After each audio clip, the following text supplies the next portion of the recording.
Good morning, everybody. A little bit later in the week this week because I haven't been well on the weekend. So unfortunately I was ill on Monday, and yesterday I was catching up. I want to talk to you about this little circular conversation I'm in at the moment. So as you know, every year at the moment, the Aged Care Association and a couple of other bodies, we enter into conversations with Health New Zealand about two things. The first thing is, what is the uplift amount? What is the amount that they are going to increase the maximum contribution by, so that it gets anywhere near what is actually the amount that is required, what it costs to actually provide the care that is required of our providers.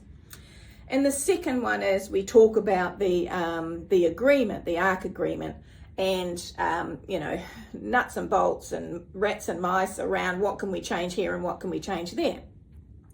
Now, we've put forward during those conversations that, well, if this is the amount of money you've got, then you can't buy all of the things that you've got in this agreement. And interestingly enough, when we put that to Health New Zealand, they got their lawyers to have a look at it, and their lawyers have come back, and I'm paraphrasing, they've basically said there's no connection between the price and the agreement. So what we've got now is we've got Health New Zealand saying, we pay a price, but actually we'll make you do all these things regardless of what the price is. We don't believe there's a connection between those two things. So that's interesting in the first instance. The second thing is that, of course, there comes a time, and it has to be gazetted generally before the 1st of July, where Health New Zealand tells us, the sector, because it's not a negotiation, they've also put that in writing, it's a review, it's not a negotiation. They tell us what is the amount of what we call the uplift, or the increase over that year from the base rate or the maximum contribution.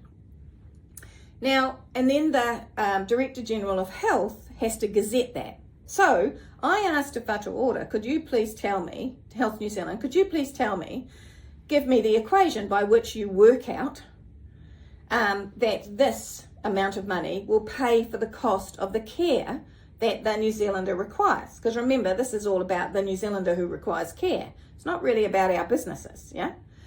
And they said, no, haven't got one. And so I wrote to the Director General of Health, and that turned into an OIA. And so I said, can you please, as considering that you gazette the maximum contribution, can you please provide me with a copy of the evidence that Health New Zealand provides to you to give you assurance that the amount that you're going to gazette is actually is based on some sort of formula or some sort of evidence.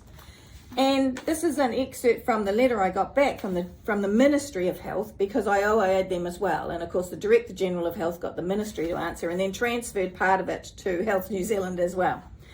Section 53 of the Residential Care and Disability Support Services Act 2018 states that the maximum contribution that applies in a region is the amount agreed at a national level between funder representatives and provider representatives for rest home level care services. As the rest home level rates are agreed, no specific breakdown of costs is provided to the ministry. So in other words, they don't have any evidence either. But it's the word agreed that is really, really interesting, because Minister Costello also, in written parliamentary question 74526, said aged care funding is negotiated each year between Health New Zealand and provider representatives.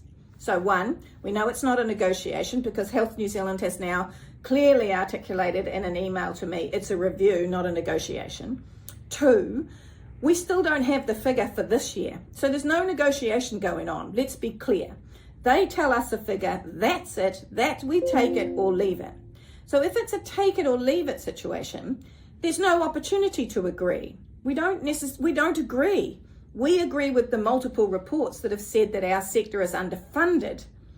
And we would like evidence-based funding. So actually there is a correlation between what is paid and what is demanded of us. So we don't agree. At the very best, you could say that we acquiesce, right? We give in because here's the situation. If we don't agree, if our members say, no, we don't agree, Health New Zealand just keeps the money. And they just continue to pay the old amount, which was already too low. They just continue to pay the old amount, so they don't get to lose. There's no way that they can lose. The agreement has no end date on it.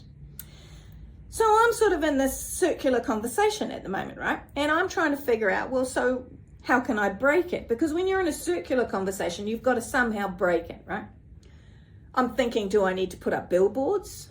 Do I need to take full page adverts in, print media and social media around New Zealand? Basically big headlines saying, no minister, we do not agree. Or no director general, we don't agree. We give in.